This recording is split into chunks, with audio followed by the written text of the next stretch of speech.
Pues bienvenidas, bienvenidos todos a esta sesión del seminario de actualización disciplinar de las maestrías en gestión del aprendizaje en ambientes virtuales del Sistema de Universidad Virtual de la Universidad de Guadalajara en México y la maestría en diseño y gestión de escenarios virtuales de aprendizaje de la Universidad La Salle en Colombia. Agradecemos a todos ustedes su presencia en esta sesión de trabajo. Bueno, pues me presento nuevamente, soy Paola Mercado Lozano y actualmente colaboro desde la coordinación de la maestría en gestión del aprendizaje en ambientes virtuales en UDG Virtual. Y esta tarde pues contamos con la anfitrionía del maestro Pablo César Gómez Sánchez, quien es egresado de este mismo programa y profesor de tiempo completo de UDG Virtual. Bienvenidos todos. Gracias. Bueno, hola, ¿qué tal todos? Buenas tardes, gracias por estar con nosotros. Y bueno, el día de hoy el tema que abordaremos es el desarrollo de objetos virtuales de aprendizaje, herramientas y diseño instruccional. Para ello nos acompañan la maestra Ruth Medina Flores y Miguel Rubio Domínguez, a quienes presentaré brevemente. La maestra Ruth Medina es licenciada en Letras Hispánicas, maestra en Tecnología para el Aprendizaje por la Universidad de Guadalajara. Actualmente se desempeña como técnico académico en la coordinación de diseño educativo, como experta pedagoga en el diseño de cursos para los programas educativos y educación continua de UDG Virtual. Forma parte del cuerpo académico de gestión de entornos virtuales y procesos para el aprendizaje. Bienvenida, maestra Ruth. Muchas gracias. Bien. Por el otro lado, tenemos al maestro Miguel Rubio Domínguez. Es experto en e-learning y transformación digital. En 2009 fundó la compañía Entornos Virtuales y desde entonces es su director general. Estudió Ingeniería en Computación en la Universidad de Guadalajara. Fue responsable del área de desarrollo de software educativo en la Secretaría de Educación Jalisco. Fue responsable del área de capacitación educativa en tecnología en la Secretaría de Educación Jalisco desde 2010 y está certificado como creador de cursos en Moodle. Bienvenido, maestro Miguel. Hola, ¿qué tal? Buenas tardes a todas y todos. Primeramente me da mucho gusto ser parte de este seminario y en un momento más les voy a compartir mi experiencia en el desarrollo de objetos virtuales de aprendizaje. Muchas gracias nuevamente. Gracias. Y bueno, a continuación retomaré la dinámica que proponemos para la sesión del día de hoy. Nuestros invitados expondrán el tema que hoy nos ocupa en un lapso de 20 minutos cada uno, ofreciéndonos algunas preguntas detonadoras para el intercambio con la audiencia. Los participantes podrán enviar sus dudas y comentarios durante las exposiciones, a las que daremos respuesta final de las mismas. También podrán levantar la mano para participar de viva voz al final de las dos exposiciones. Y bueno, pues comenzaremos con esta exposición con la maestra Ruth Medina. Adelante, maestra Ruth Medina. Muchas gracias. Voy a compartir mi presentación para comenzar.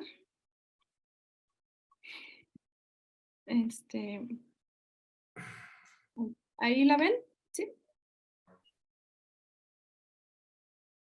Sí, la vemos. Bueno. También, solamente ven la presentación, ¿verdad? Sí, así es. Bien, bueno, pues muchas gracias. Antes que nada, quiero agradecer a la maestra Paola Mercado Lozano por su amable invitación. Es para mí pues un placer participar en este seminario internacional de actualización disciplinar. Y bueno, en cuanto al tema del desarrollo de objetos virtuales de aprendizaje, sobre las herramientas y diseño instruccional, les comento más que nada mi intervención se va a centrar principalmente en la dimensión didáctica y en la elaboración de estos objetos de aprendizaje en su dimensión pedagógica. Les voy a platicar un poco acerca de su conceptualización y también el proceso de diseño de objetos de aprendizaje desde mi experiencia como diseñadora instruccional y como asesora pedagógica en el sistema de universidad virtual de la Universidad de Guadalajara. Bien, entonces, siguiente. Para comenzar a hablar sobre los objetos de aprendizaje, pues elaboré una síntesis muy breve sobre el surgimiento del término de objetos de aprendizaje. a través de la lectura del autor Chep Leverde, quien expone un poco acerca de la evolución histórica que ha tenido a lo largo del tiempo el término de objetos de aprendizaje. Este autor nos dice que en los años 60 comenzó a usarse el término, pero se definían como unidades curriculares pequeñas en programas particulares y que eran personalizados. Sin embargo, más tarde, ya en los años 90, es cuando Wayne nos comienza a hablar de objetos de aprendizaje definidos como piezas pequeñas de aprendizaje que pudieran ser interoperables, es decir, que pudieran tener la posibilidad de intercambiar esos objetos en diferentes plataformas o de facilitar el uso de los objetos en distintos contextos. Y por lo tanto, el diálogo entre las distintas plataformas pudiera ser fácil para poder hacer esa interoperabilidad.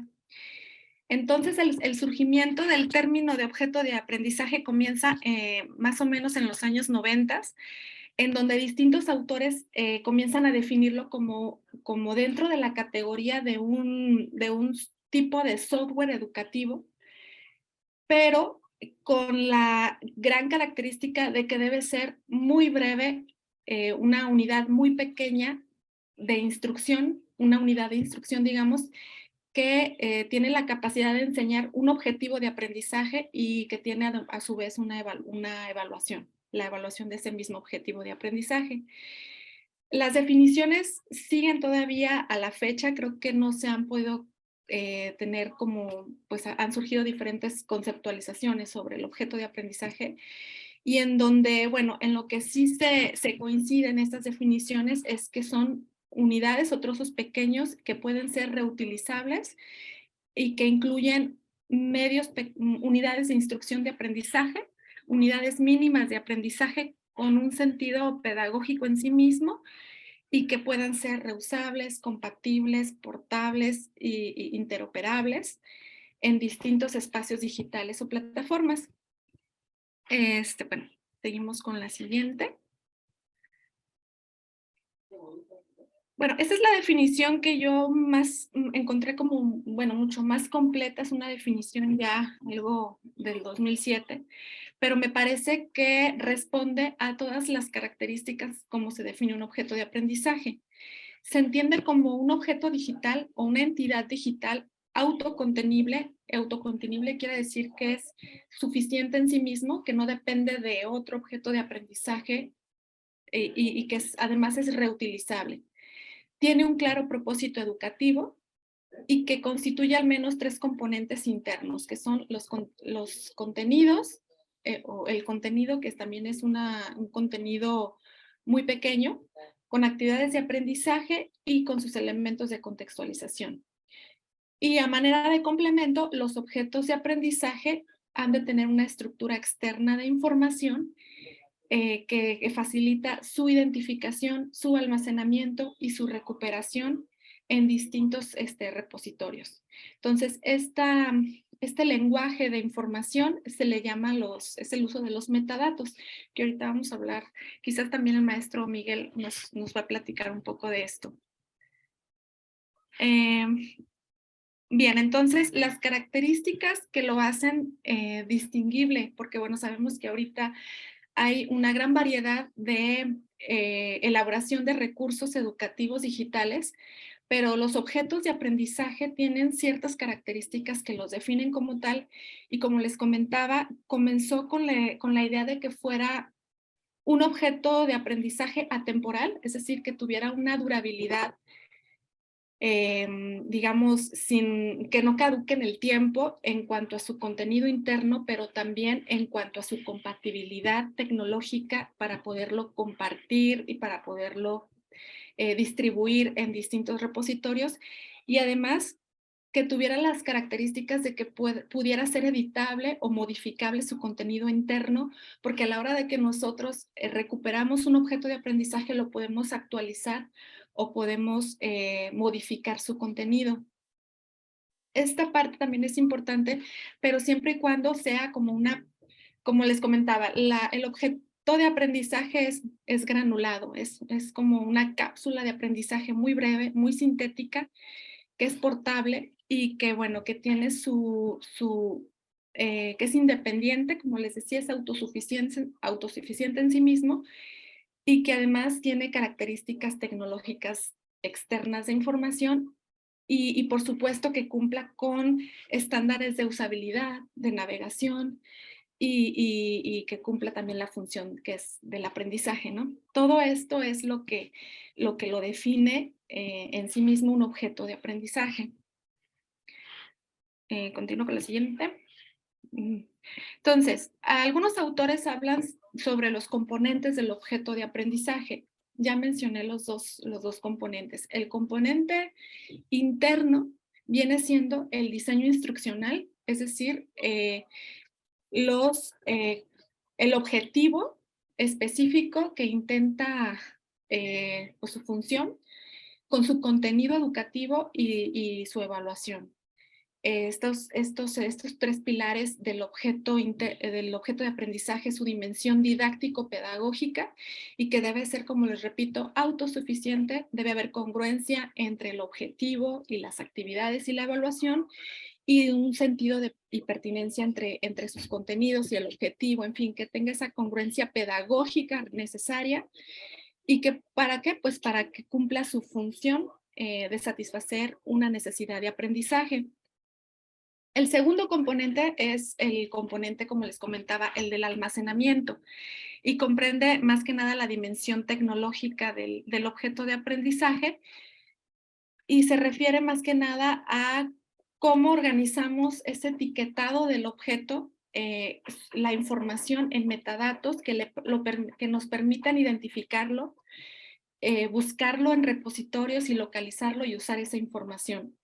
Sobre todo en términos de tanto el que lo va a describir y el que va a utilizar todos esos estándares internacionales de metadatos, que pueda establecer ese diálogo y también en función de los usuarios, que los usuarios también sean capaces de lograr esa recuperación del objeto a través de estos mismos descriptores.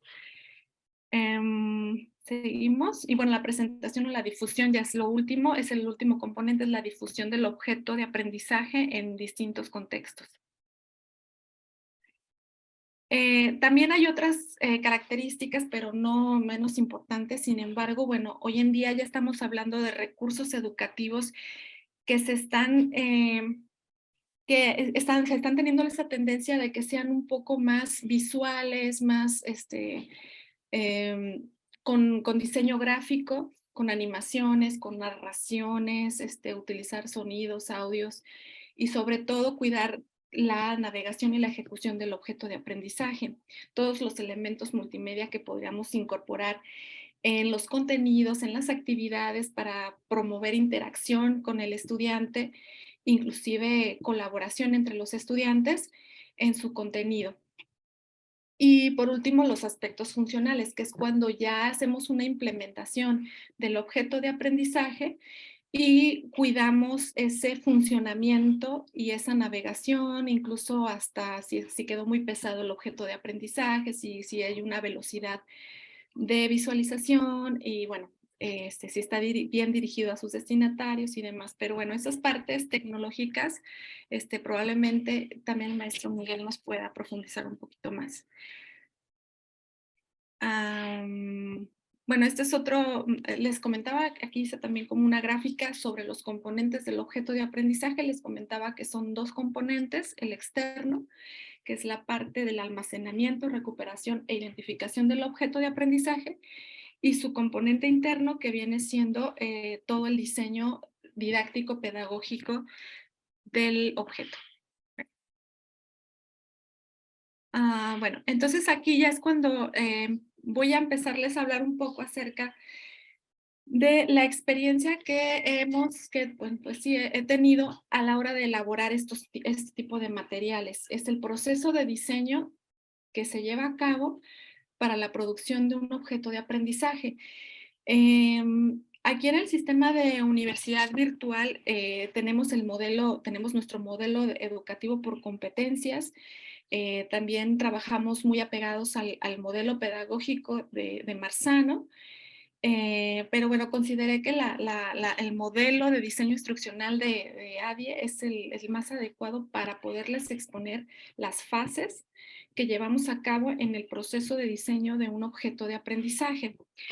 Primero se comienza con la pregunta, ¿qué se necesita aprender? Es decir, vamos a identificar una necesidad de aprendizaje, un problema de aprendizaje, y vamos a determinar cuáles serían las soluciones para para solucionar ese problema, ¿no? Entonces, identificamos el problema de aprendizaje o la necesidad y establecemos metas instruccionales a través del planteamiento de una competencia única, un objetivo claro y específico, y a partir de su objetivo empezamos a proponer los contenidos temáticos que se requieren para lograr ese objetivo.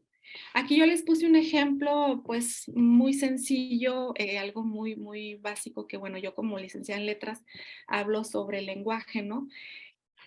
La competencia puede comenzar con el verbo, un verbo taxonómico situado dentro de una taxonomía de Bloom, por ejemplo, y hablar sobre el conocimiento, tener los atributos que debe tener la declaración de una competencia, con su saber, que es el conocimiento, el saber hacer, que va a ser la habilidad que va a adquirir el estudiante, dentro como parte de la competencia, y también el componente de la actitud y el valor.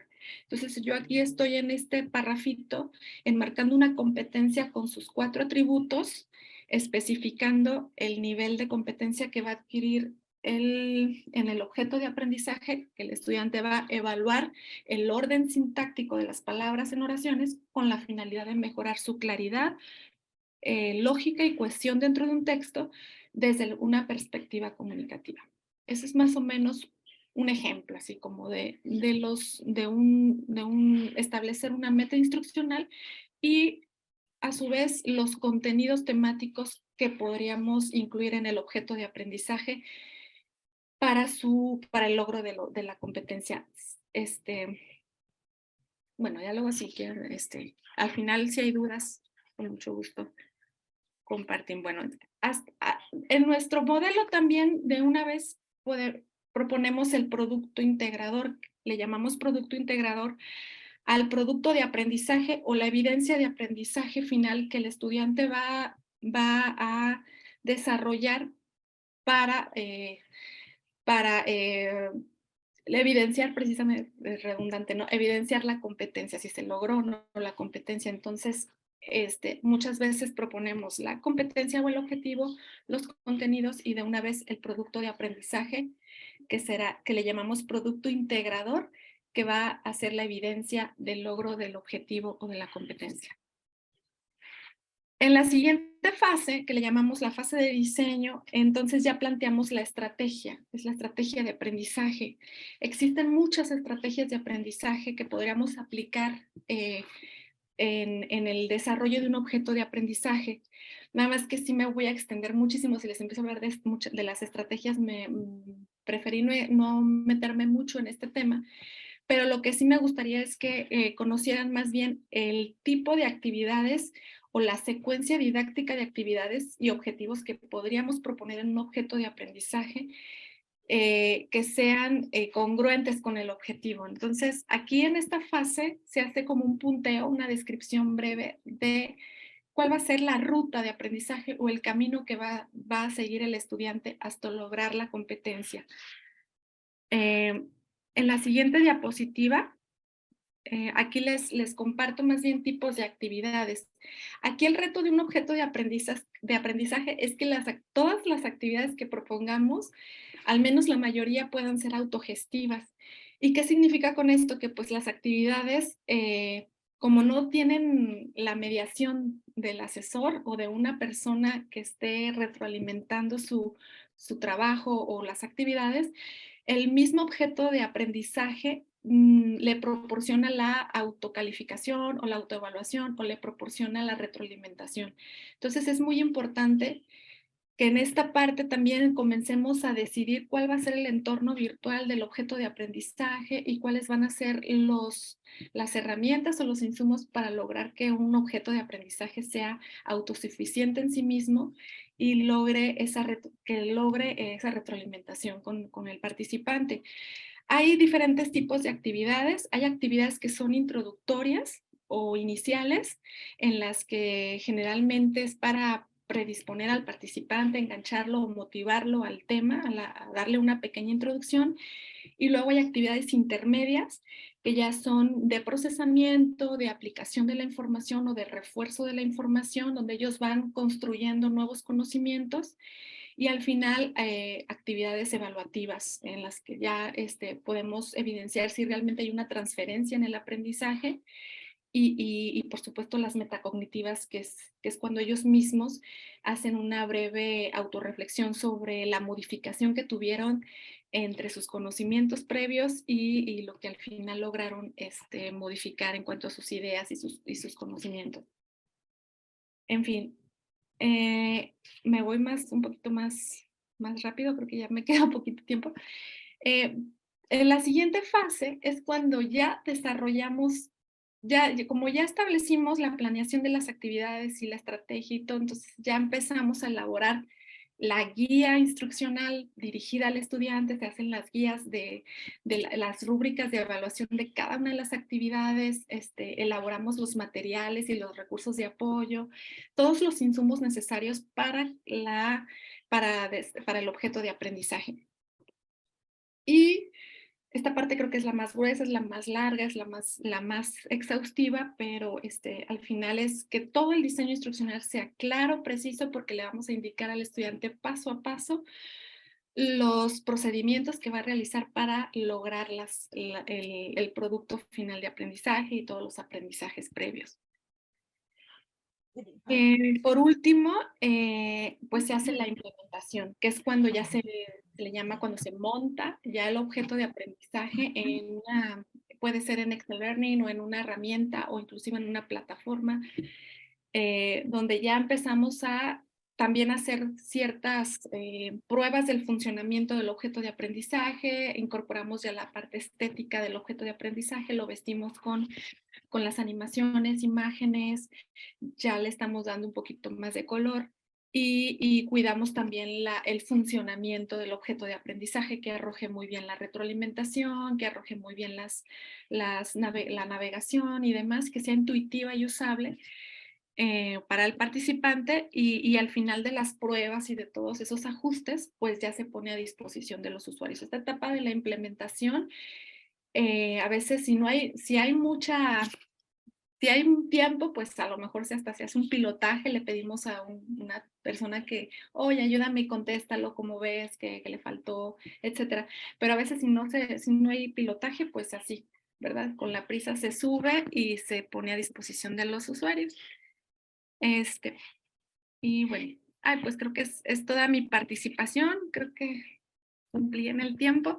Y bueno, quedo a sus órdenes para cualquier duda sobre la parte o la dimensión pedagógica del objeto de aprendizaje. Muchas gracias. Muchas gracias, maestra Ruth, por compartir esta información. Y bueno, ahora le cedemos la palabra a nuestro maestro Miguel Rubio. Maestro, adelante, por favor. Muchas gracias.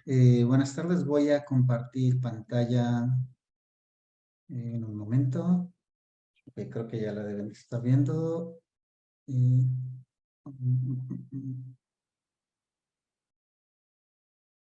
Perdón, creo que ya están viendo mi pantalla, ¿verdad? La presentación. Sí, se está viendo. Ok, perfecto, gracias. Bueno, igual intentaré ser breve. Voy a limitarme a los 20 minutos que tengo, ¿no? De nuevo, agradecerles la oportunidad de participar con ustedes y la idea es compartir mi experiencia, ¿no? En el desarrollo de objetos virtuales de aprendizaje. Ya las características, algunas de ellas, la maestra Ruth ya las había mencionado previamente y me gustaría compartirles por medio de aquí del chat de Zoom una liga para Mentimeter para ver si por favor pueden ingresar y responder esta pregunta que está aquí ahorita. ¿Qué plataformas LMS han utilizado? Y voy a abrir votos en este momento. Bueno, la opción de que lo puedan contestar, si fueran tan amables de ingresar a Mentimeter. Les pasé la liga por el chat de aquí de Zoom y comenzar a responder, por favor.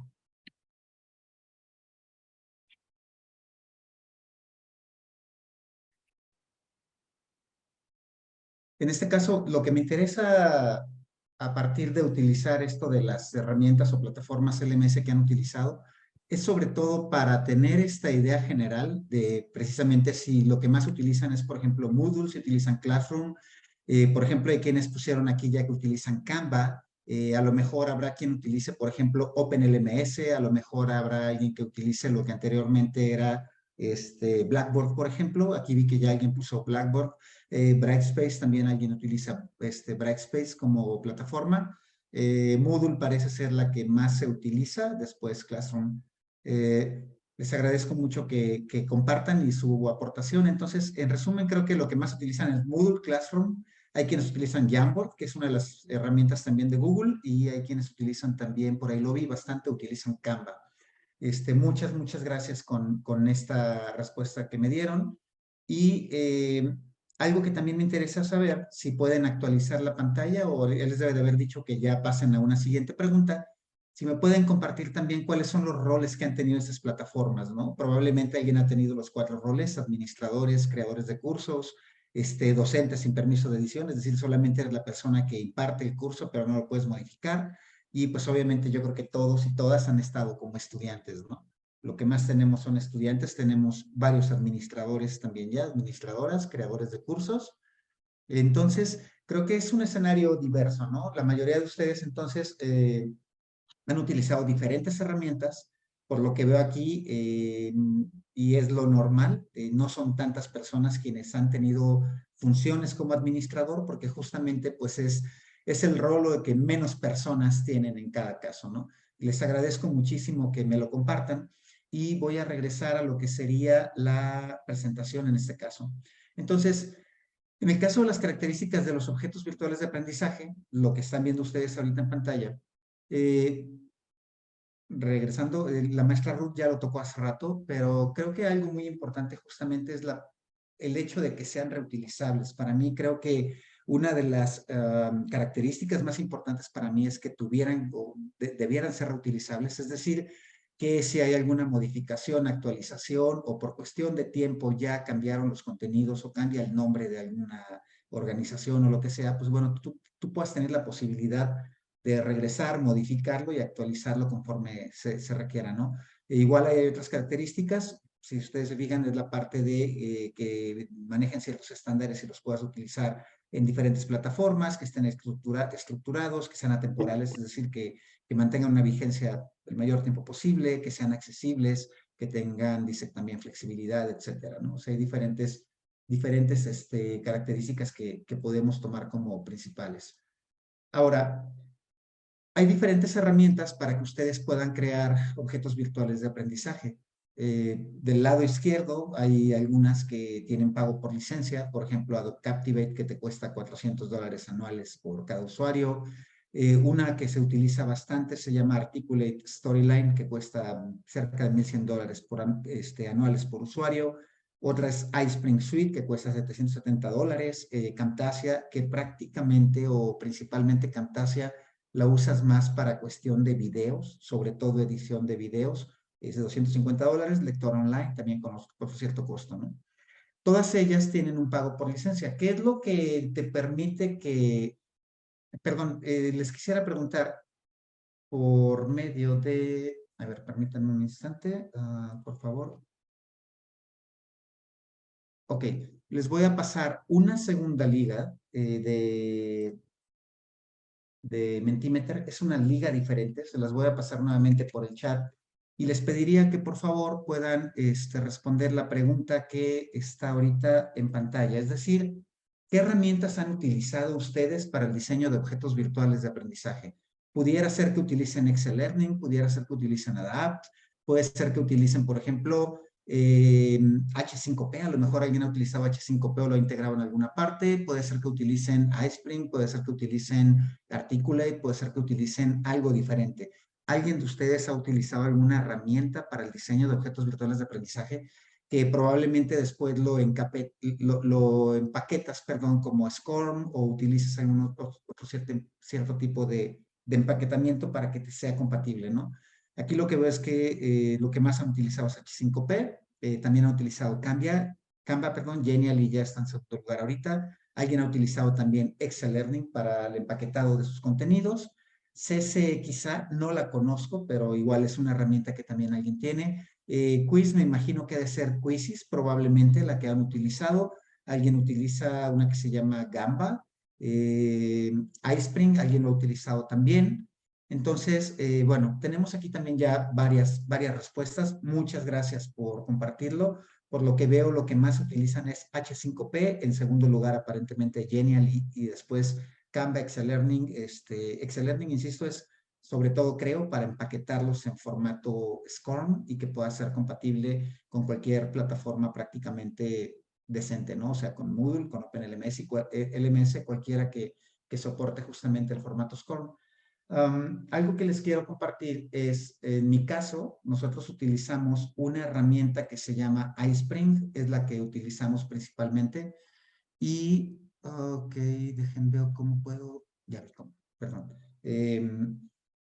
En el caso de iSpring es una herramienta, una extensión que cuando tú compras la licencia, la instalas en tu computadora y digamos que es una extensión para PowerPoint. Este de aquí es un PowerPoint normal, común y corriente.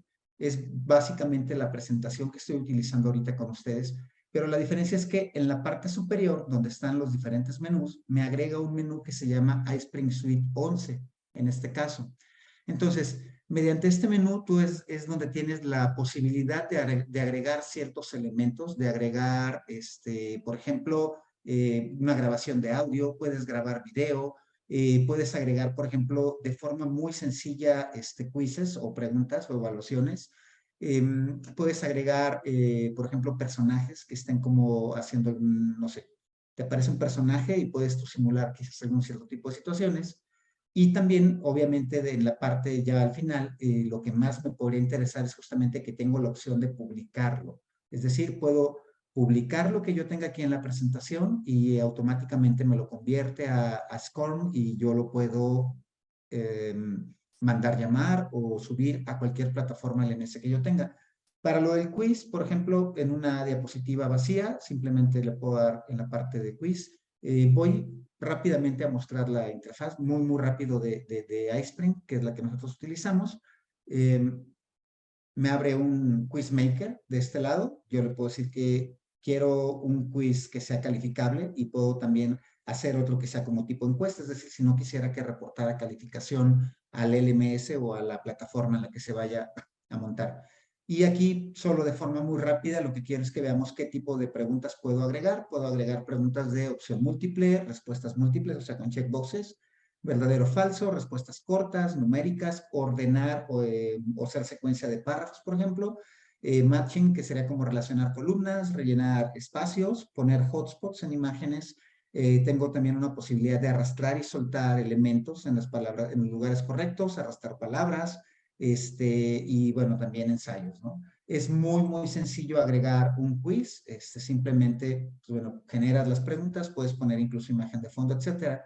Y cuando tú ya tienes, digamos, tu presentación funcional, que probablemente puede tener animaciones, sonidos, ciertas interactividades, etcétera, cuando tú lo vas a publicar, simplemente es clic en Publish, te va a mostrar las diferentes opciones que tienes, es decir, lo puedes publicar directamente para iSpring, puedes hacer un empaquetado como por ejemplo para YouTube.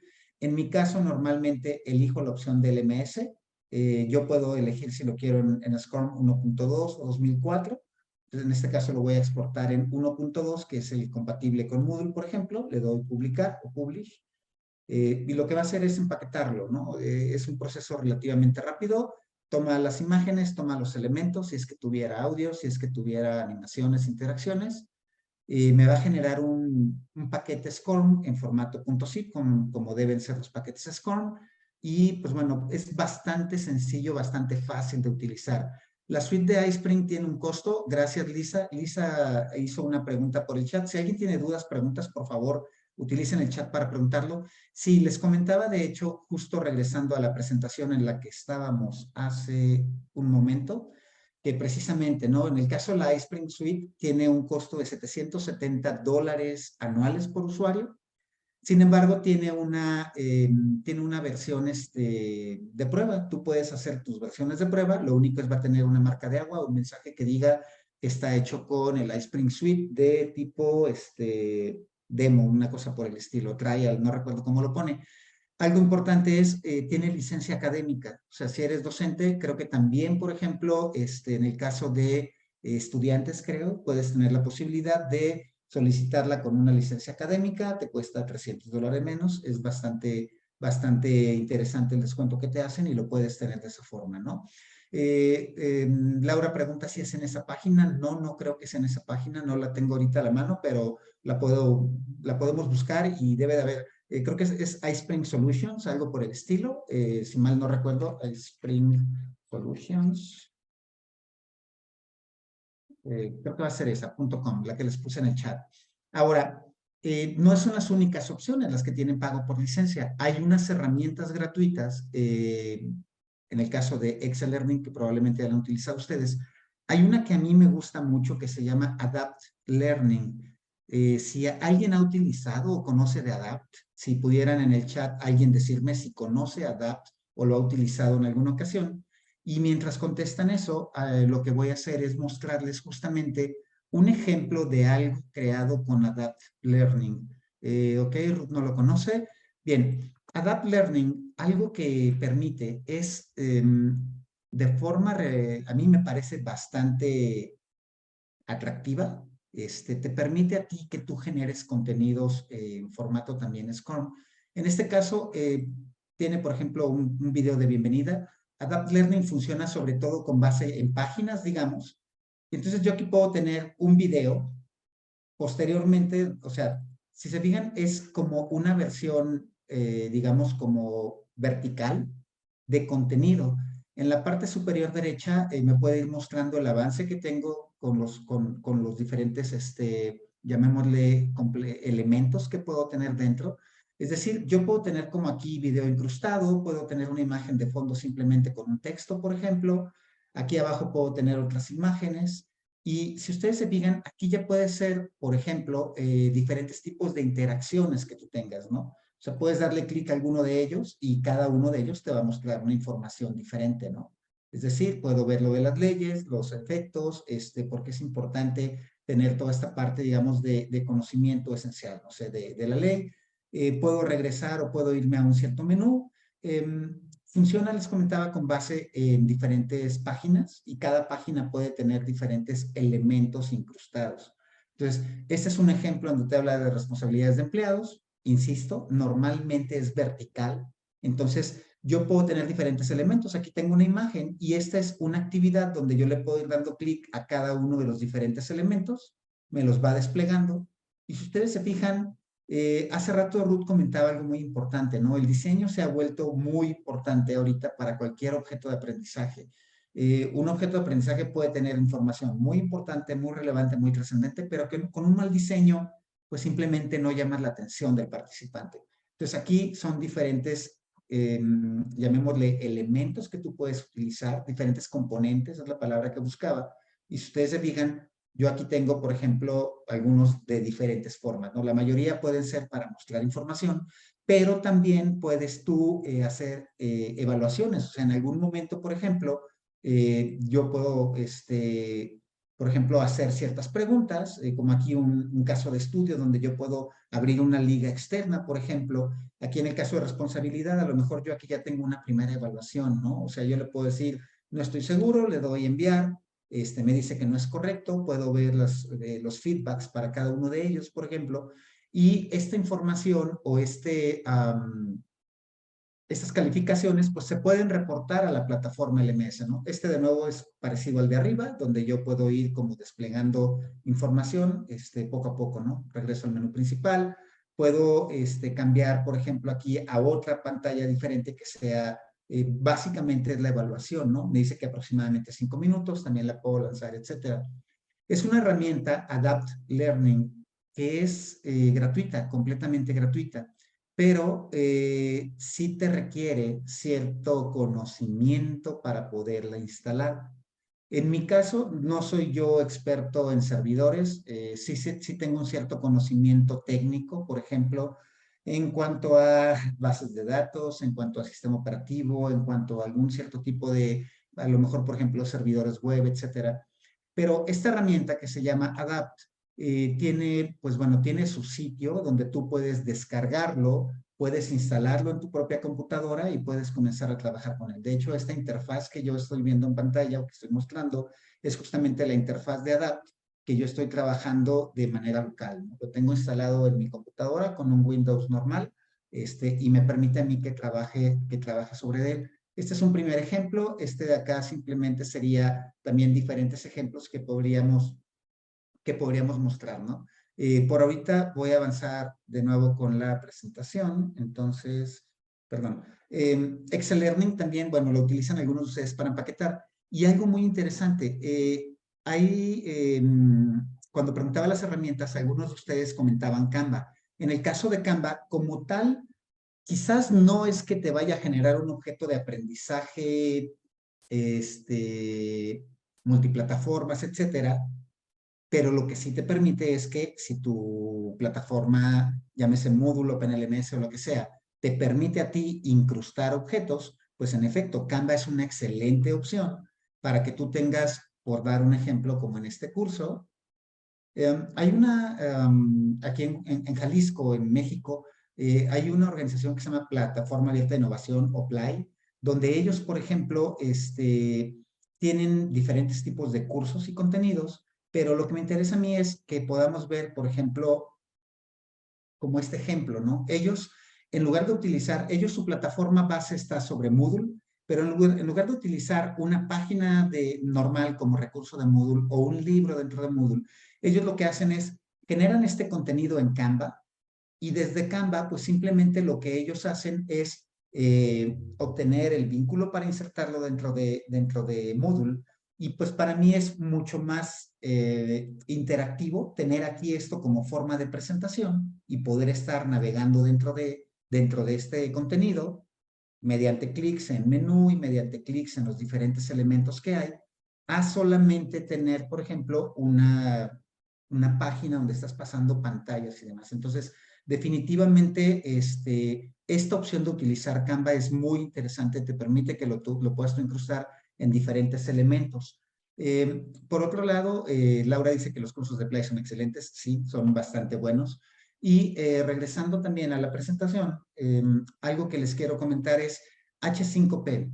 Si tú específicamente utilizas Moodle como plataforma de LMS o plataforma de educación en línea, tú puedes utilizar H5P.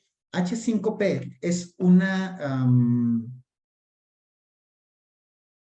framework, es también una plataforma que tú puedes utilizar o unas herramientas que tú puedes utilizar para crear contenidos fácilmente y sencillamente y los puedas integrar dentro de Moodle específicamente por medio de un plugin que se llama H5P. También creo que lo puedes tú crear, puedes crear una cuenta en H5P, creo que sí tienes que pagar una licencia y te permitiría probablemente usar el embed o incrustarlo en diferentes plataformas. En el caso de Moodle yo lo utilizo mucho porque justo lo que te permite es que de manera gratuita completamente desde Moodle tú puedas crear tus contenidos y tus actividades en H5P. Algo que también quiero comentarles es, más allá de las herramientas que tú utilices, perdón, para...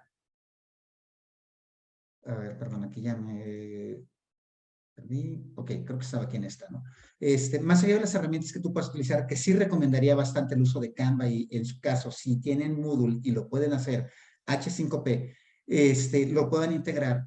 Creo que también hay, en el caso de Moodle específicamente, varias cosas que tú puedes utilizar, ¿no? Para mejorar la experiencia también con tus usuarios.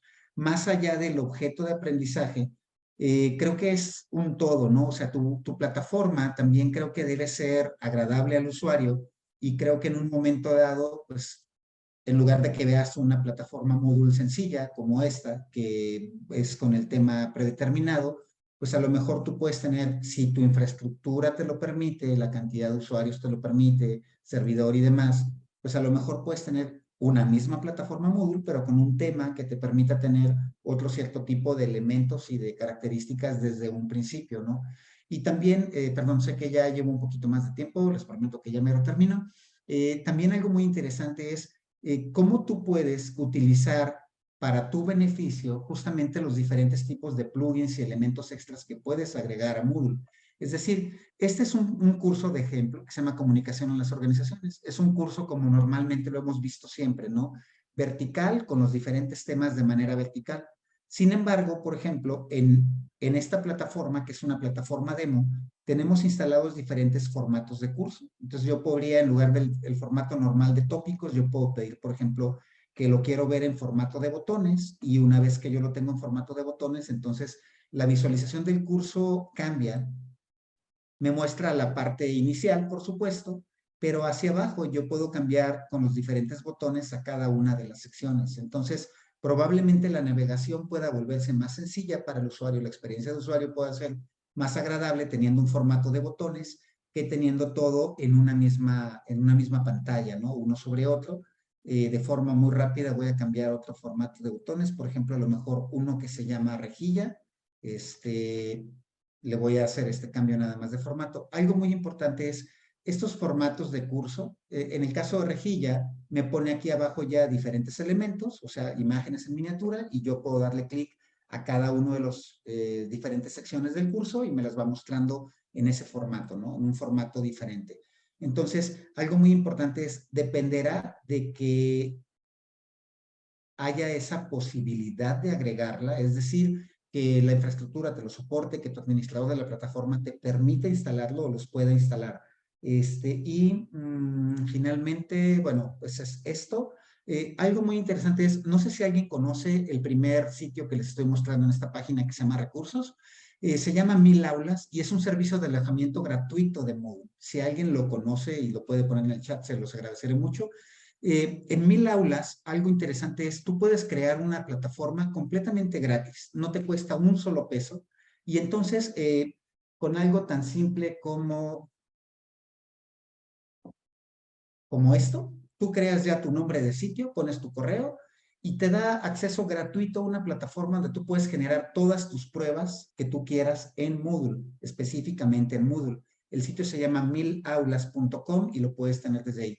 Aquí tienen también lo que sería la página de Adapt Learning, hay la guía de instalación paso a paso, está la página de H5P, están los ejemplos y descargas, y finalmente si alguien quisiera descargar la presentación que utilicé, está aquí al final un código QR, está una liga Bitly donde lo puedes descargar. Jorge Báez nos comparte que sí, que él ha utilizado o conoce 1000 Aulas, pero en efecto, la parte mala de utilizar un servicio gratuito, como siempre, pues va a ser la parte de publicidad, ¿no? Entonces, yo lo he utilizado o lo podría recomendar sobre todo para pruebas que ustedes vayan a hacer, ya para querer inscribir alumnos o usuarios o estudiantes o algo, sí creo que no te alcanza a dar para ello justamente por toda la publicidad.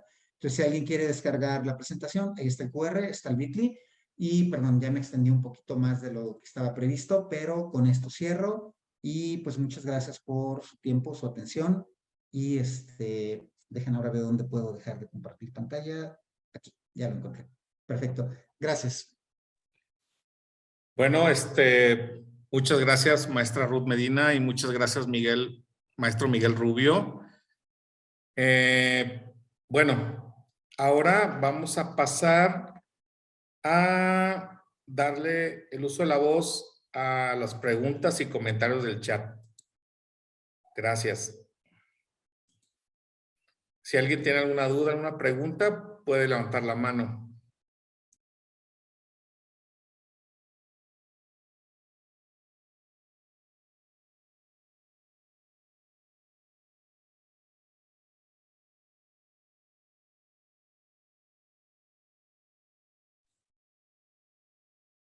¿Alguien quisiera hacer una pregunta a nuestros exponentes el día de hoy?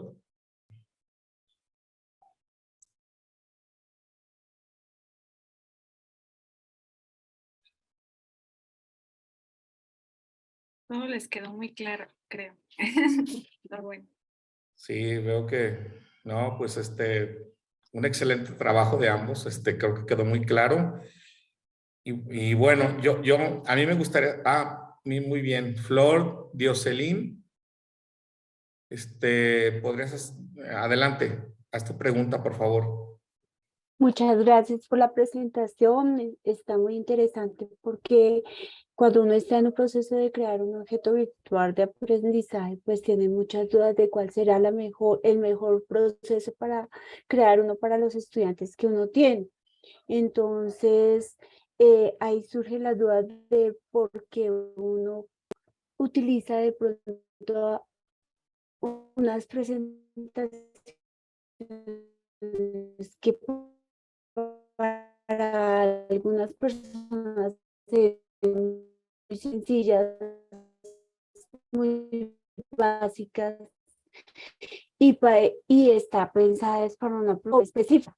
Entonces uno siempre como de pensar muy caco que va dentro de ese OVA, y al final solo a veces se incrusta presentaciones como de pronto en presentaciones de Genially, y por más a veces de que uno no le dé por ejemplo, me refiero a esto porque yo tengo unos estudiantes de 7, 8 años que pues vienen de la pandemia y tuvieron su transición pues ellos estaban tomando hábitos de estudio, y a veces hacer las cosas muy complicadas en algunas herramientas es, eh, es, es muy, muy difícil repensar algo para un niño que está bajo estas condiciones, y aquí nos están mostrando pues que sí es válido hacer presentaciones en Canva que son incrustaciones, y es válido hacerlo, que a veces uno se cuestiona, ¿será que sí es válido? ¿Será que sí es un objeto virtual lo que hicimos? ¿Será que sí es válido que hagamos esas presentaciones en Moodle? Entonces, me pareció muy gratificante Hola, Flor, creo que se como que está, proceso que uno hace, que a veces se ve tan sencillo, como de pronto me está molestando el internet. sí, creo que como que se está cortando. Si gustas, apaga tu video y si pudieras hacer la pregunta solo por audio, no sé. Creo que es la señal. Ok. Bueno, más que una pregunta, pues es un agradecimiento a que de pronto esta forma de trabajo se presente, porque a veces uno, por más de que haya revisado durante todo el tiempo que ha estado estudiando, siempre necesita más, siempre necesita saber algo más, y aquí se mostró. Muchas gracias. Muchas gracias a ti, Flor, por compartir. Gracias.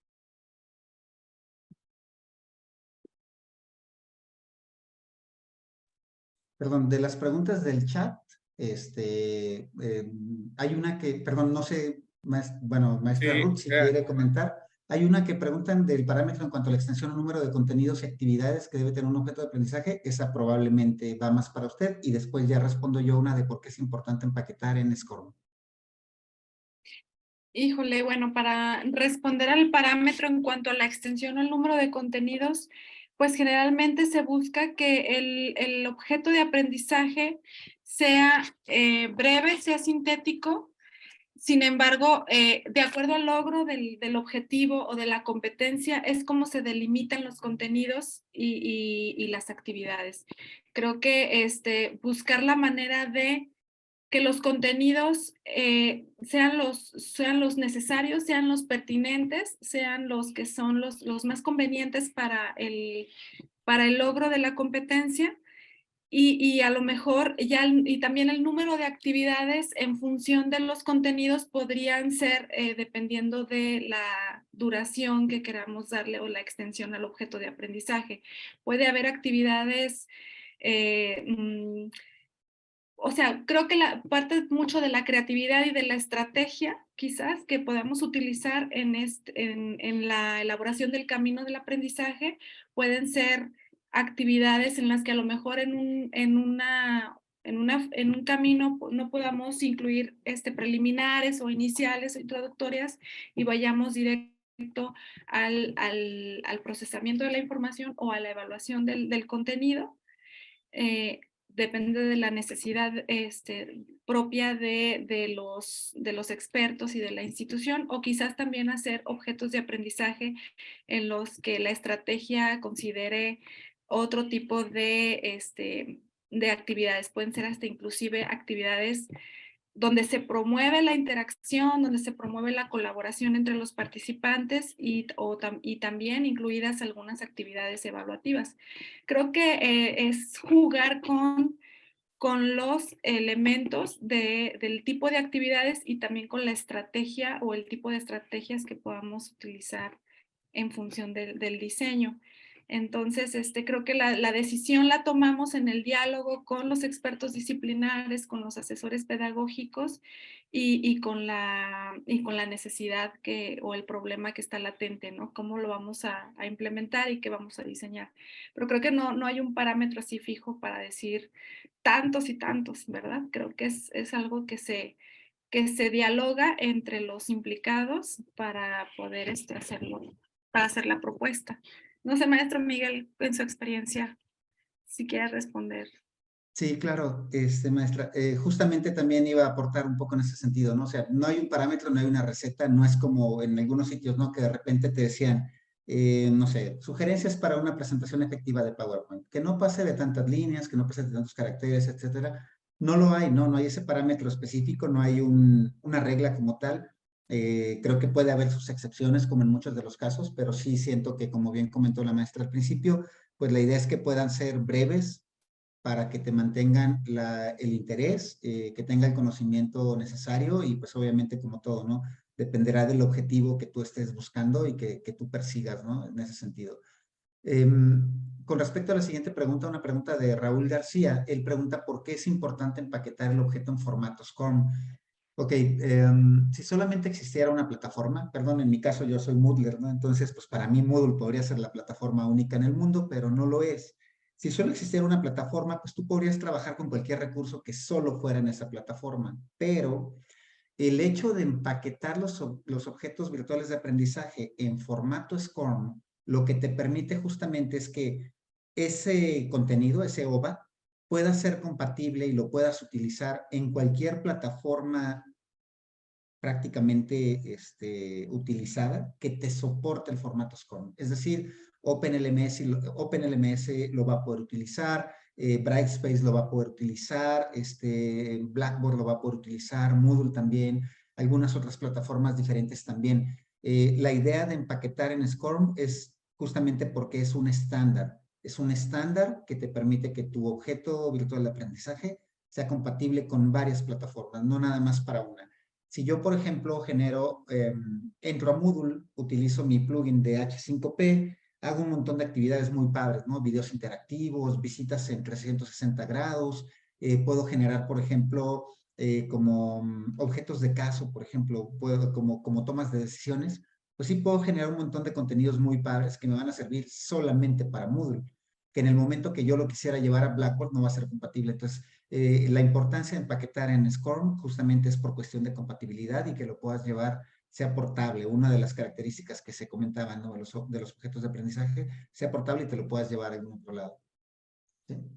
Y creo que esta siguiente pregunta probablemente, maestra, también va a ser más hacia usted, Luis Carlos Novoa. Por ahí hay una pregunta acerca de metodologías, etcétera. Sí, dice, las personas estamos recién iniciando este proceso de aprendizaje y que éramos ajenos a este escenario virtual. ¿Cuál sería la metodología apropiada para que podamos ir explorando y aprendiendo a manejar de forma asertiva estas herramientas? ¿Existe algún orden de exploración? ¿Alguna sugerencia o consejo? Bueno, yo creo que lo más importante es pues en la práctica, o sea, aprendiendo a experimentar, a explorar las herramientas. Creo que la cuestión es que en el proceso de diseño, pues me parece que es un proceso que se va en paralelo. sea, no podemos primero comenzar comenzamos con la idea del problema o la necesidad de aprendizaje y establecemos una competencia o un objetivo, perdón, pero, bueno, puedes iniciar con leyendo las metodologías de diseño instruccional. Quizás la más sencilla, como la que más se apega, pues es el modelo ADIE. Hay otros modelos, hay modelos inclusive de diseño de objetos de aprendizaje que son más bien enfocados en lo que es el área de la ingeniería de software, que son metodologías ágiles, pero bueno, puedes tomar una metodología del proceso de ADIE, por ejemplo, es análisis, diseño, desarrollo, implementación y evaluación, y cada una de sus fases vas a encontrar mucha literatura para poder hacer el desarrollo de un objeto de aprendizaje. Claro, y a la par puedes ir explorando y aprendiendo a manejar algunas herramientas.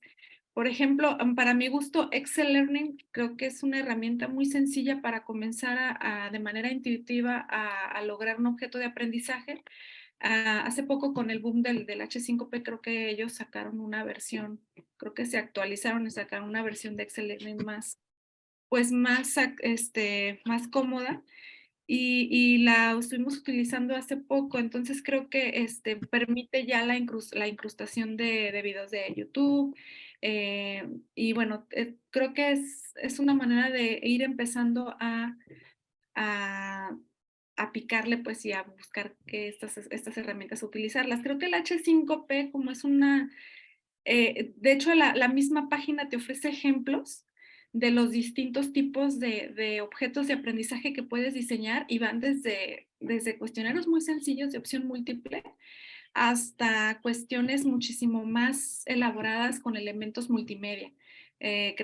Puedes crear contenidos informativos con animaciones, imágenes, videos y demás, y te permite el diseño de la interactividad a través de distintos tipos de cuestionarios, hasta con arrastre de imágenes, ya utilizando imágenes para arrastrar y soltar y así contestar cuestionarios. O sea, creo que ir explorando, ir manejando las herramientas, ir explorando también las posibilidades, también nos permite complementar nuestro diseño pedagógico.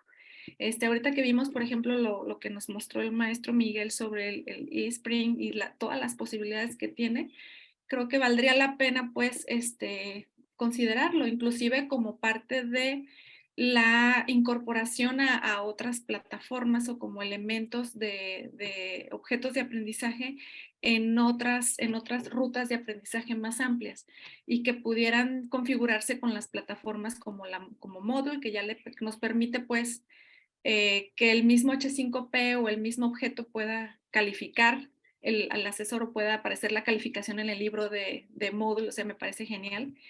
Entonces, todo esto es como en el proceso de aprendizaje, ahora sí que es irlo experimentando, irlo explorando e ir viendo sus posibilidades para poder ir aprendiendo a manejarlo y a incorporarlo en nuestros diseños instruccionales, que es algo que también hemos estado aprendiendo así de la mano aquí en el sistema.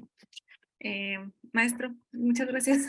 No sé si quedó respondida la pregunta.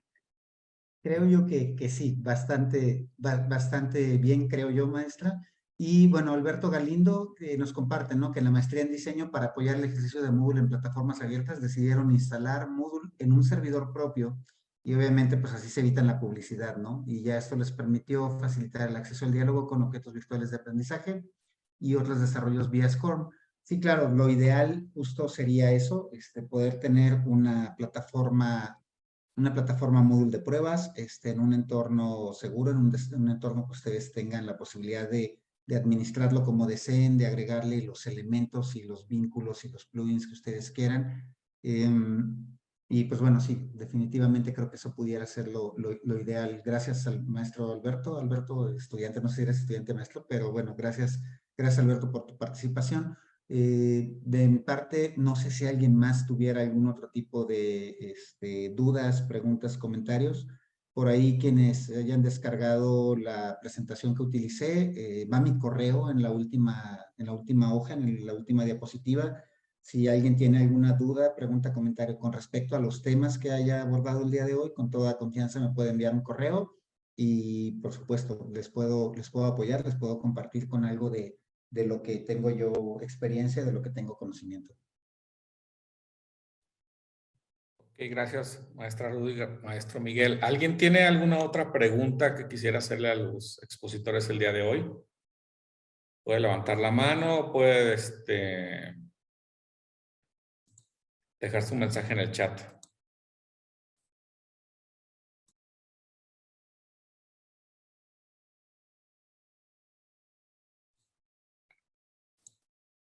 Bueno, a mí sí me gustaría hacer una pregunta a los dos participantes. Me gustaría saber su opinión sobre cuáles serían los elementos irrenunciables para el diseño de un objeto virtual de aprendizaje. Gracias. Gracias. Bueno, respondo la pregunta, los irrenunciables, así como irrenunciables. Creo que podrían ser tres, o sea, como es un recurso educativo de aprendizaje, es un recurso educativo digital, pero considero que para que se considere un objeto de aprendizaje, pues su principio es la granularidad, se podría llamar así, o el que sea sintético y breve. Su característica principal que sea reusable, que pudiera pues ser interoperable y reutilizable. Y quizás el tercero, y creo que tiene que ver con lo pedagógico, es que sea autosuficiente y pues que cumpla esa función de aprendizaje, ¿no? La satisfacción en el aprendizaje por parte del usuario. Yo creo que serían los tres irrenunciables. No sé, maestro, ¿qué opine? Gracias. Sí, digo, para mí también creo que lo más importante para mí, hablando, no sé si la palabra pueda ser pura, ¿no? Siendo muy purista de un objeto virtual de aprendizaje por definición, creo que justo algo muy importante sería que pudiera ser interoperable, ¿no? Es decir, que estuviera en un formato, llamémosle SCORM o alguno similar, que te permitiera que lo utilizaras en cualquier plataforma, ¿no? Creo que eso sería, hablando, insisto, en una definición pura de un OVA, creo que tendría que ser eso, algo irrenunciable, ¿no? Pero ya hablando de la realidad, o sea, hablando de la realidad es de que en algún momento dado, o sea, puedes hacer uso de diferentes recursos, como comentamos hace rato, ¿no? Es decir, Canva, Genially, H5P, etcétera, siempre y cuando lo puedas incorporar a tu plataforma. A lo mejor no va a ser tan interoperable, a lo mejor no va a ser tan estándar con todas y cada una de las plataformas, sin embargo, pues bueno, lo puedes utilizar, te puede servir para el entorno donde tú sabes, con base en el análisis que has llevado a cabo, que vas a utilizar o a aplicar o a operar, ¿no? Ese objeto de aprendizaje. Por otro lado también, igual como lo comentó la maestra, ¿no? Creo que es importante esto de que sean lo suficientemente modulares, llamémosle, o granulares, como comentó ella, de manera que tú lo puedas reutilizar, a lo mejor no nada más para un mismo curso, ¿no? Un mismo objeto de aprendizaje puede ser que sirva para diferentes cursos, aún de materias diferentes, aún de áreas de formación diferentes o carreras diferentes, porque justamente pues es una de las características, ¿no? Que lo puedas reutilizar o que sea combinable o que sea modular, ¿no? Y finalmente creo que para mí sí sería muy importante que pudiera ser editable, ¿no? O sea, que pudiera ser, por ejemplo, si yo estoy trabajando con iSpring específicamente, pues, o sea, a lo mejor yo pagué una licencia que me está costando una cierta cantidad, probablemente yo lo voy a poder modificar, ¿no? Posteriormente, pero ¿qué sucedería si a fin de cuentas, pues a lo mejor soy parte de una comunidad, ¿no? Entonces, si yo genero los contenidos con una plataforma, con una herramienta comercial, con pago por licencia, pues entonces probablemente esa modificación, esas adaptaciones, esa personalización, o si le quisiéramos llamar tropicalización del objeto de aprendizaje, pues probablemente no se va a poder dar, ¿no? Porque a lo mejor habrá quienes no tengan la licencia o quienes tienen la versión de prueba y entonces te va a poner un mensaje. Entonces creo que sería importante también, si fuera el caso, utilizar probablemente herramientas que fueran de manera gratuita, de código abierto, etcétera, y que cualquier persona las pudiera utilizar. Llámese, por ejemplo, Excel Learning, probablemente Adapt, que no es tan sencillo instalarlo si no tienes cierta cantidad o cierto nivel de conocimientos técnicos, pero que a fin de cuentas, pues no vas a pagar una licencia, ¿no? Cualquier persona lo podría instalar en un equipo medianamente de condiciones técnicas. Entonces creo que son los elementos que yo tomaría, ¿no? Insisto, la interoperabilidad, el hecho de que sean granulares, modulares, y como tercero, que puedan ser editables, que de preferencia se hagan, si lo vas a trabajar con una comunidad, lo puedes trabajar con una plataforma, con una herramienta de uso libre, que no tengas que pagar licencia para que cualquier otra persona que no seas tú lo pueda modificar.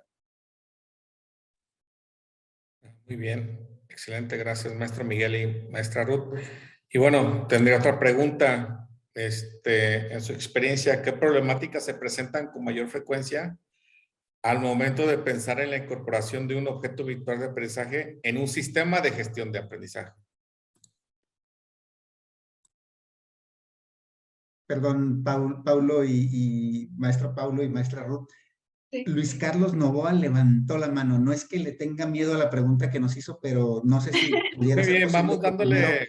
que primero Luis Carlos nos comparta su pregunta y después continuamos de nuevo, regresamos, Paulo, Muy contigo. bien, vamos con Adelante, Luis Carlos. Carlos. Adelante, Luis Carlos.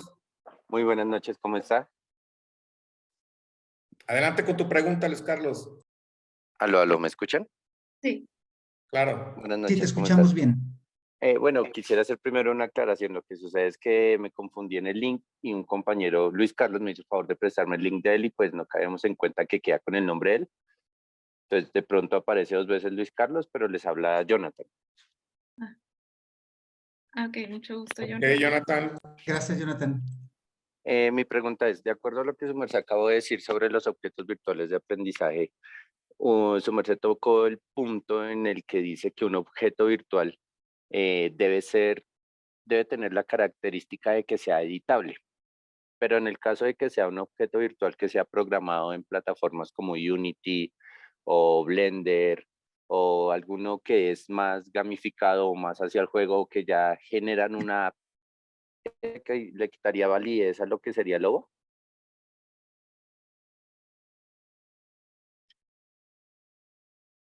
Validez en cuanto al... ¿A qué? ¿Perdón? O sea, tú nombras que dentro de los aspectos clave para que sea un OVA, uno de los aspectos que nombraron ustedes fue que que tuviese la posibilidad de ser editado por otra persona. Pero cuando es una aplicación, pues no se extrae todos los archivos, sino que todo eso se condensa en el punto APK. Entonces, para editarlo, pues se necesitarían los archivos originales que no están en el APK. Así es. Entonces, mi pregunta es, ¿eso entorpecería el trabajo de otra persona cuando quiera agregar elementos que no se pueden al app, o serviría como referente para construir uno nuevo que mejore o no sé si le quitaría validez al objeto como lo nombraron ustedes? De mi parte, yo considero que no le quita validez, ¿no? O sea, digo, a fin de cuentas, justo el hecho de que utilices otro tipo de herramientas, o sea, puedes utilizar, por ejemplo, como comentas, ¿no? Puedes utilizar Unity, puedes utilizar probablemente Adobe Animate, por dar un ejemplo, puedes crear tus objetos de aprendizaje con ellos, exportarlos de alguna forma que pudieran quedarte como compatibles, como en formato SCORM, o empaquetarlos posteriormente con un segundo proceso. No creo que le quite validez. Definitivamente sigue siendo para mí pues un objeto virtual de aprendizaje. A lo mejor justo tendría esas ciertas restricciones, ¿no? O sea, lo tendrías que editar tú o la persona que hubiera tenido esos archivos fuente. Sin embargo, creo que o sea, como tal, para mí seguiría siendo un objeto virtual de aprendizaje, ¿no? Probablemente no lo va a poder modificar una persona diferente a ti, pero para mí no pierde una validez con ello, ¿no? No sé, maestra, también qué opina usted. Sí, creo que en el objeto de aprendizaje, de hecho, la idea que surgió cuando surgieron el movimiento de los objetos de aprendizaje era también con la finalidad de que ya incluyeran las licencias de Creative Commons o las licencias de acceso abierto como GNC, todas esas, no me acuerdo, pero había distintas versiones de licencias de acceso abierto y era con la finalidad de que el paquetito SCORM, que es el que empaqueta todo el objeto de aprendizaje, se pudiera ser portable y compartir, e incluso tú lo podrías después exportar y editar y demás. Entonces, ahora, en este sentido, creo que muchos de los, creo que, bueno, ya muchos de los paquetes SCORM que se comparten, a lo mejor ya en muchas ocasiones han dejado de ser obsoletos, han quedado ya caducados, a pesar de que esa es una de las características, que sean atemporales, que sean durables. Sin embargo, ya ahora con el diseño de nuevos recursos educativos digitales, generalmente ya no se comparten, o sea, se comparte el resultado del proceso de todo el diseño, digamos, si tiene una licencia a veces Creative Commons o de acceso abierto, pero el archivo fuente ya no queda disponible tan como antes, así se pensaba. Entonces, creo que la idea es seguir produciendo recursos educativos. Por ejemplo, H5P sí se puede descargar de una plataforma y llevárselo a otra, de un curso a otro. Pero, por ejemplo, hay recursos que, a pesar de que sí tienen todos los elementos internos para hacer un objeto de aprendizaje, inclusive creo que el más importante sería esa interoperabilidad para considerarlo como un objeto de aprendizaje que pueda ser portable. Entonces, si no lo tiene, quizás sí podríamos usarlo como fuente de información, porque tiene una licencia para poderlo citar o referenciar o inclusive modificar en dado caso que la misma licencia de acceso abierto no tuviera esa restricción, para poder crear uno a partir de ese. Entonces, tendríamos que ver cada caso, o sea, el caso del objeto que se está tomando como base para poder derivar nuevas propuestas. Bueno, creo que en mi experiencia sí ha sido, ¿no? Tener que revisar qué tipo de licencia tienes, si la licencia permite que se deriven obras, que haya obras derivadas, y que como no se tiene el archivo fuente, podamos utilizar ese para la creación de uno nuevo. Bueno, esa es en mi experiencia como lo hemos vivido. Vale, muchísimas gracias. Muy interesante la conferencia. Muchas gracias. Gracias. Y bueno, en cuanto a la pregunta que nos hizo el maestro Paulo, ¿cuál era la pregunta, maestro? A ver, otra vez. ¿Qué problemáticas se presentan con mayor frecuencia al momento de pensar en la incorporación de un objeto virtual de aprendizaje en un sistema de gestión del aprendizaje? Sí, lo que pasa, yo iba a comentarles, sí hemos tenido experiencias en la incorporación de objetos de aprendizaje en las plataformas. Por ejemplo, aquí en el sistema de universidad virtual hemos incorporado ya algunos objetos de aprendizaje de tipo H5P y bueno, hemos tenido algunas problemáticas de tipo tecnológico. Por ejemplo, algunos objetos de aprendizaje creados en H5P a veces resulta ser muy pesados, la verdad. O sea, sí pesan mucho, muchos megas, digamos, y llegan a pues hacer muy deficiente el uso en la plataforma. Quizás no, a lo mejor podríamos saturar un servidor, ya hablando en términos de que el servidor a lo mejor no soporta el número de H5Ps que podamos incorporar en un curso, en una plataforma. Esto sí ha llegado a hacer un poquito de ruido, porque sí llegan a ser pesados. Y en una ocasión también tuvimos el problema de que hicimos varios H5Ps y los incorporamos en un curso y luego, pero fue en un ciclo, por ejemplo, ciclo 2020A, ¿no? Entonces se clona el curso para el siguiente ciclo escolar y resultó que no se clonaron completamente y nos hicieron falta algunos archivos fuente que se necesitaban para que funcionara muy bien el objeto de aprendizaje. Entonces, ahí vimos cuál era el problema. Pues el problema es que no estaba el banco de reactivos o el banco de imágenes que soportaban el objeto, y tuvimos que ahora sí que rehacer el objeto de aprendizaje e incluir de nuevamente los ejercicios o las actividades que contenía. Entonces, pero ya vimos, bueno, que este tipo de problemas pueden surgir, ya sea por la versión de la plataforma. O sea, sí tendríamos que cuidar como cuál es el grado de compatibilidad que pueda tener un objeto de aprendizaje con los LMS. Creo que son las experiencias, las problemáticas que hemos vivido aquí en el sistema, y bueno, esa sería mi opinión. No sé, maestro, ¿cómo le ha ido a usted en las experiencias que ha tenido problemáticas entre los objetos y las plataformas? Gracias, muchas gracias.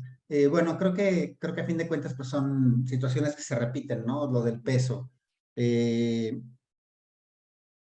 Dependiendo la plataforma que utilicen, insisto, en cualquiera de las plataformas, pues el administrador tiene ciertas configuraciones, ¿no? Y uno de los elementos que más se debe cuidar justamente es, como comentaba la maestra Ruth, el espacio utilizado, ¿no? De disco, que ya ahorita pues básicamente ya en lugar de disco son SSDs, ¿no? O sea, estado sólido, memorias, cosas por el estilo, pero a lo que voy justamente es que como ese es uno de los temas que más tratan de cuidar los administradores de plataformas, dejan bastante restringida la carga o el peso de los archivos que pueda subir. Entonces, creo que a veces por razones de una compresión deficiente en imágenes o en videos, o por ejemplo, hay personas que buscan una imagen, la descargan y nunca se dan cuenta que la imagen mide 10,000 píxeles por 8,000, ¿no? Y nunca la retamañas, nunca la comprimes, nunca la dejas del tamaño real que utilizas.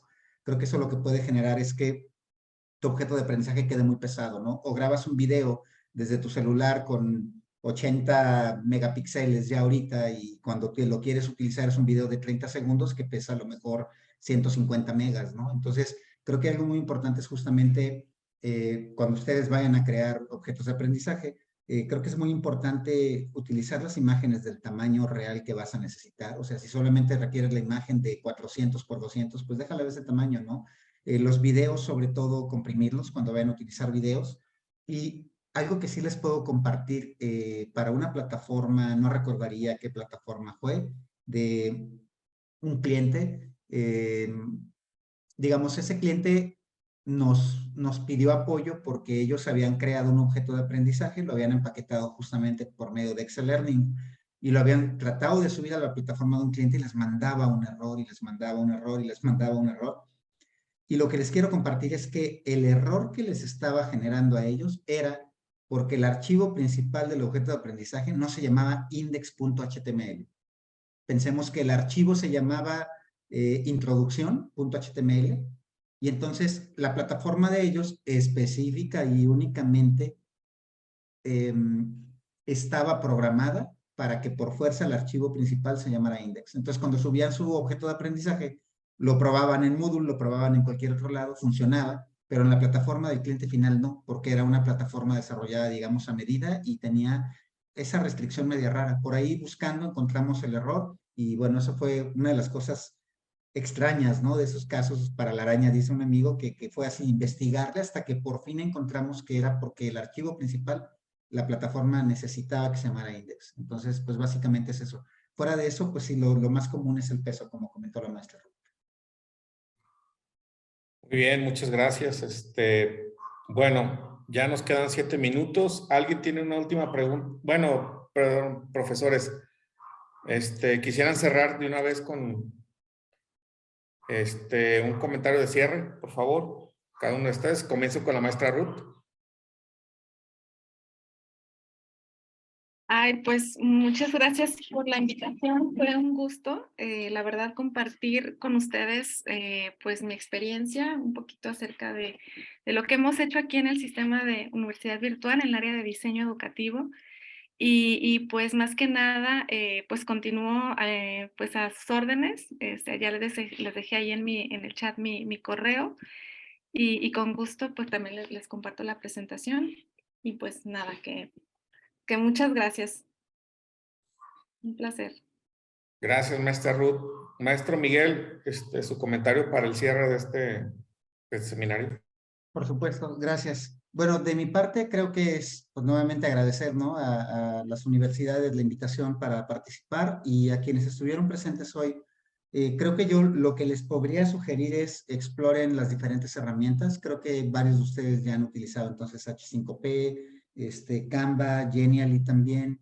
Pero les sugeriría en la medida de lo posible que traten de darle una ojeada a lo de Adapt. Es muy interesante, tiene bastantes capacidades, tiene varias situaciones interactivas, atractivas para la vista, para el usuario. Y pues bueno, igual, si por ahí descargaron la presentación, ahí van las ligas, ¿no? A los diferentes sitios, herramientas. No se queden con una sola herramienta. Digo, en mi caso creo que utilizamos nosotros para cuestión de diferentes clientes, diferentes herramientas y trabajamos desde H5P de manera nativa cuando es con Moodle. Hemos trabajado, como les comentaba hace rato, con iSpring para clientes que así lo requieren. Y pues igual, ¿no? O sea, a fin de cuentas, ustedes en algún momento lo van a requerir para su desempeño profesional, educativo, laboral, en el ámbito que se desempeñen, ¿no? Ya sea en una institución educativa, ya sea en una empresa, ya sea como emprendedores. No se limiten, no se queden con una sola herramienta, traten de conocer más y pues ojalá que tengan el tiempo, ¿no? Y la posibilidad de explorarlas y de comenzarlas a utilizar. Muchísimas gracias, maestra Ruth y maestro Miguel. Bueno, muchísimas gracias a todos por haber participado en este seminario. A nombre de la Maestría en Gestión del Aprendizaje en Ambientes Virtuales y del Sistema de Universidad Virtual de la Universidad de Guadalajara, les damos muchas gracias por haber participado en este seminario. Esperamos estar con ustedes en algún otro momento. Muchas gracias y hasta luego.